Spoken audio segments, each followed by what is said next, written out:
কয়েক মাস পর বিধানসভা নির্বাচন, তার আগে ফের প্রকাশ্যে চলে এলো শাসকের কোন্দল।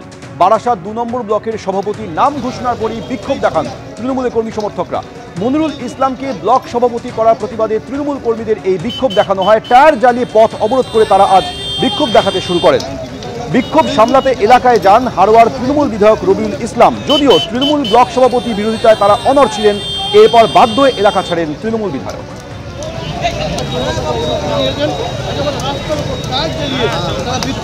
মেয়েদিদা সহ এখানে সমস্ত নেতৃত্ব আছে, তাদের সঙ্গে কথা বলেছি, আমি নিশ্চয় সেটা জানাবো।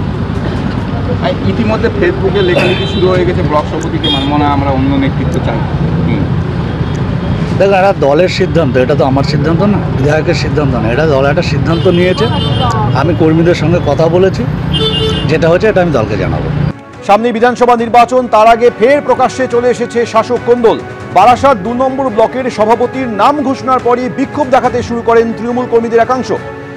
মনিরুল ইসলামকে ব্লক সভাপতি করার প্রতিবাদে তৃণমূল কর্মীদের এই বিক্ষোভ দেখানো হয়। তারা রাস্তায় টায়ার জ্বালিয়ে পথ অবরোধ করে বিক্ষোভ দেখাতে শুরু করেন। এই বিক্ষোভ সামলাতে এলাকায় গিয়েছিলেন হারোয়ার তৃণমূল বিধায়ক, কিন্তু শেষ পর্যন্ত তিনি ফিরে আসতে বাধ্য হন। যারা বিক্ষোভ দেখালো তাদের কি অভিযোগ শুনুন। আজকে যে সভাপতি নির্বাচন হলো, যে মনি, তাকে আমরা ভালো করে চিনিনি প্রথম কথা। আর তাকে ভালো করে শুধু দাঁতপুর পঞ্চায়েত ছাড়া আর বাকি পঞ্চায়েত তাদেরকে কেউ চেনে না তাদের। আর আমরা তাকে যোগ্য বলে মনে করিনি। আর আমরা চাই, আমাদের উপরের নেতাদের কাছে চাই যে যোগ্য ব্যক্তি বিবেচনা করে দেখা হোক যে যোগ্য কিনা। এরপরে মথুরাপুরের শ্রীমতীপুরের ছবি দেখতে পাচ্ছেন। লালপুরে, যেখানে মথুরাপুরের লালপুর, যেখানে স্লোগান দেওয়া হয়।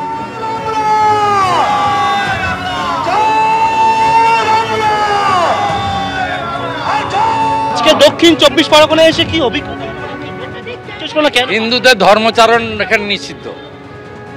দক্ষিণ ২৪ পরগনায় ভোট দেওয়া তো আগেই বন্ধ ছিল বিরোধীদের। আজকে দেখে গেলাম হিন্দুরা তার ধর্ম পালন করতে পারবে না। আমি তো আজকে রাজনীতি করতে আসিনি, ধর্ম পালন করতে এসেছিলাম। সেই হিন্দুকে বাধা দেওয়া হয়েছে, বাধা আমি মানিনি। সনাতন হাঁটতে জানে না। বিভিন্ন জায়গায় যেন পুলিশ উপস্থিত, তার মধ্যেই জমায় পুলিশ দাঁড়িয়ে করাচ্ছে। আমার ওই যে সরকারের বুলেট প্রুফ গাড়ি পুরোটা দেখুন দাগে ভর্তি।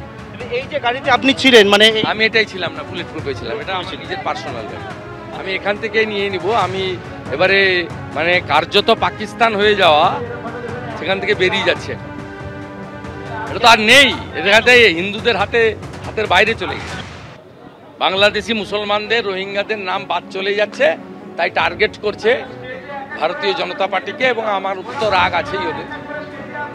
আমি ওদের অনেক কাজে বাধা হয়ে দাঁড়াচ্ছি, এটা ওদের সমস্যা আছে। দক্ষিণ ২৪ পরগনায় দফায় দফায় আজ তৃণমূলের বিক্ষোভের মুখে পড়লেন বিরোধী দলনেতা শুভেন্দু অধিকারী। ৬টি জায়গায় তৃণমূলের বিক্ষোভে পড়েন বিরোধী দলনেতা, আর এর জন্য সরাসরি তৃণমূলকে নিশানা করেছেন শুভেন্দু অধিকারী। পাল্টা কি বললেন কুণাল ঘোষ, দেখুন। মানুষকে প্ররোচিত করেন, উত্তেজিত করেন, বঞ্চিত করেন, তাতে মানুষের ক্ষোভ রয়েছে। বিজেপি নেতারাই তো বড় বড় কথা বলেছে, দিল্লিকে বলে দিয়েছি বাংলাকে যেন ১০০ দিনের টাকা না দেয়। মমতা বন্দ্যোপাধ্যায় শেষ পর্যন্ত টাকা দিয়েছেন, আবাসের টাকা দিতে দেব না, বিজেপি নেতারা বলেছে। ফলে বাংলার মানুষ, শ্রমজীবী মানুষ, তারা ক্ষুব্ধ হয়ে আছেন বিজেপির প্রতি। তার সঙ্গে তৃণমূলের কোথাও পরিকল্পিতভাবে কোনো বাধা দেয়া, কোনো সম্পর্ক নেই।